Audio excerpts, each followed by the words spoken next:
Good morning, good afternoon, good evening, you lovely people, whichever one it is for you. Welcome back to Lilywhite Lane. I hope that you're all having a ruddy good day and week wherever you are in the world and whatever you are planning to get up to. Now, I wanted to discuss a topic that was brought up on Kate and Jim's channel yesterday, the perfect match. Check it out if you haven't already. I was on the panel, as I say. Brilliant show. AJ was on there, Kate and Jim were obviously on there, and we were talking about James Maddison. Is he consistent enough? Is he good enough? But the main topic, the main point I wanted to discuss on my own channel is, should James Maddison be dropped? Because I can definitely see the argument as to why it would be beneficial for the team and for him. We know the type of player that James Maddison is. He's a luxury player. He'll play brilliantly in 10 to 15 games a season, do incredible things and amazing things on the ball and off it. But then for the rest of the season, he's Casper the Ghost. He disappears. You can't see him. It's almost like you're playing with 10 men at times, you know? And there are a lot of players like this in the Premier League. Another example right now is someone such as Bruno Fernandes, right? Christian Eriksen for us previously as well would be unreal for 10 to 15 games. But apart from that, very average 6 out of 10 performances consistently. So that's definitely an argument as to why you should drop him. Would it improve the team if we brought someone else in? Would it change the dynamic of the midfield as well? Yes it would. In the first half against West Ham, as I say, we were struggling to break them down. Kulusevski and Maddison were both far too deep in West Ham's half, in my opinion. And we just couldn't get through their defence. They were, tight and narrow. Kulusevski scored an unreal goal because he's been an unreal player this season. But we were struggling to break them down. We were whipping in good crosses. No one was in the box. We weren't finishing the chances when we got them. Second half, Ange Postecoglou takes off James Maddison for Pape Matar. Sarr plays as, more of a 6, more of a defensive midfielder or defensive 8. Bissouma goes straight into the 8 role, plays at his best. And Kulusevski plays as the only number 10 on the pitch. And in my opinion, when Ange Postecoglou made that change, our midfield dynamic hugely improved. We started knocking it about far better. Counter-attacking, we looked more dangerous, more likely to score. There was a point in that game where Son hit that post where it felt like we could have beaten West Ham by 8 or 9. And a huge part of that was down to the midfield dynamic when James Maddison was taking off. For all the good that he does in the team, as I say, he can be sloppy. He can look a little bit lazy at times. Pape Matar, you get him on there. He's a workhorse. Gives it 100%, might not have the ability, as I say, of James Maddison to score incredible goals and do incredible things, but he's got the work rate that James Maddison doesn't have at times. Bissouma looked a different player in that number 8 role, pushing up, as I say, almost roaming about that midfield however he wanted to. And Kulusevski alongside Maddison, don't get me wrong, plays well, but when he's the only number 10, he looks different gravy. He really, really does, because when Maddison's playing on there, he plays more as an 8, and if he does step up into the 10 role alongside Maddison, he drifts a lot more right. Whereas you take James Maddison off, Kulusevski going left, right, central, dropping back. He was literally everywhere in that second half. I think there's an argument to be made that when we took off James Maddison, the midfield dynamic hugely improved because of it, and we won the game because of that substitution. For all the good that James Maddison does, he's not a workhorse, he's not the nitty-gritty player who gets stuck in on the floor, And in my opinion, there's an argument to be made that we should drop him, that he should be benched. Another positive potentially of benching him is the player knowing that his name isn't nailed on in the team sheet every week. We've seen it with so many players in the Premier League, in top leagues in Europe. They expect to start because they do so often. But if you drop James Maddison for a big game, put him on the bench, it will be a bit of a shock to the system. Will it frustrate him? Yeah. Could he be a little bit petulant? Yeah.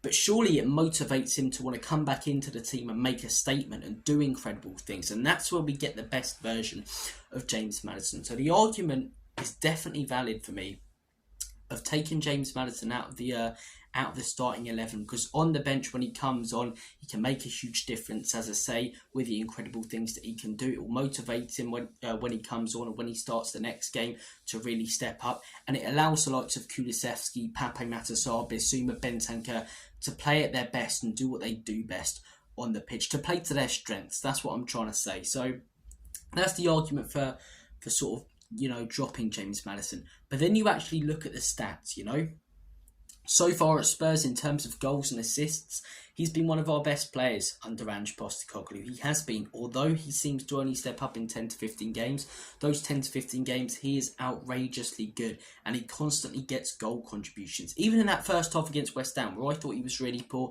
he got that assist. If you take those goal contributions out of the team, the goals, the assists that he brings, as I say, do we look a worse team from minute 1 until minute 90? You know, was it only because it was the second half and West Ham completely, fell apart and crumbled like a chocolate digestive as to why we won that game, not the substitution? There's definitely an argument to be made that James Maddison should stay in the team. 100%, because he's a player with a lot of ability who can do incredible things, as I say, who, when you look at the stats, is very solid. But watching the game against West Ham and watching games this season at the end of last season with my own two eyes, I think he should be dropped personally. I think Kulusevski, as I say, plays his best when he's in that number 10 role alone. Now, don't get me wrong, you change the team, as I say, for different opposition. Maybe we come up against a low block and Kulusevski works better just as a 10. You come up against a team that presses us and maybe you play Maddison. But heading into these next few games, Crystal Palace, for example, I think Kulusevski should play in the 10 alone. So he's literally allowed to do what he wants, roam about, not getting in anyone's way, as I say. Given the freedom, the space, which is what he's best at doing when he's given that space and time. You allow Pape Matar to be the more defensive midfielder to stay back whilst you're attacking, and you play Bissouma or Bentancur in the 8, where they're at their absolute best. I think if you drop James Maddison, you play to the strengths of your other midfielders. But also if you drop James Maddison, you take his goal contributions and goals out of the team, which, whilst we may play better, might decrease our chances of winning games. So it's definitely a good conversation, in my opinion. I wanted to ask you guys the question. For Crystal Palace and going forward, would you consider benching James Maddison? Would you consider benching him for certain games and setting the team up and tweaking based on who we're playing? Would you bench him for as long as possible and just play Kulusevski there? Or would you start Maddison constantly alongside Kulusevski, maybe instead of Kulusevski? I want to hear your guys' thoughts and opinions. What do you think our midfield three should be? And does it include James Maddison in the near future? Because for me, I don't think it should. I think James Maddison coming off the bench could be a huge impact player late in a game where you need that creative spark. You need someone who's going to curl one top bins. Although he hasn't really done it at Spurs, that's what he's best at doing, doing those incredible things when he's on his game. And you play him start him on the bench, as I say, he comes on, he'll be more eager to prove a point. Whereas now, he knows his name is nailed on in that team sheet. So where's the motivation for him to keep performing better and better? You drop him, in my opinion, it motivates James Maddison. And in my opinion, therefore, we see the best of James Maddison. Don't get me wrong, he's, very, very good alongside Kulu so far this season. But I personally think Kulusevski is the only 10 in there. Looks $1 million. I think Bissouma, we see the best version of him without James Maddison on the pitch. And I think Pape Matar, as I say, can really, get used to that more defensive 8 or 6 on the pitch and help us out. It also allows us, as I say, to have that little bit of cover for the centre-backs. Because when you play James Maddison, Kulusevski's not dropping back as much. Bissouma, you can play him in the 6, but he's still going to push forward because he's naturally an 8. Teams start countering us. They play through our midfield, as I say. They've got a lot of space to run into. You play Pape Matar, Archie Gray, a more defensive-minded midfielder, They're able to give those centre-backs a bit of cover. We might dominate possession like we didn't in the second half against West Ham, but it gives us a chance of scoring a fair few goals, as I say, when we do go forward and counter-attack. So guys, comment down below your thoughts and opinions. Would you bench Maddison and drop him? Do you disagree with me? Think I'm talking rubbish? Do you think there's no discussion to be had? Because I definitely think there's a debate to be had. Personally, whether you would or wouldn't drop James Maddison, it's definitely a talking point based on his recent performances, the second half against West Ham, and how the midfield dynamic changed when he was brought off, and as I say, how good Kulusevski's played in that 10 by himself.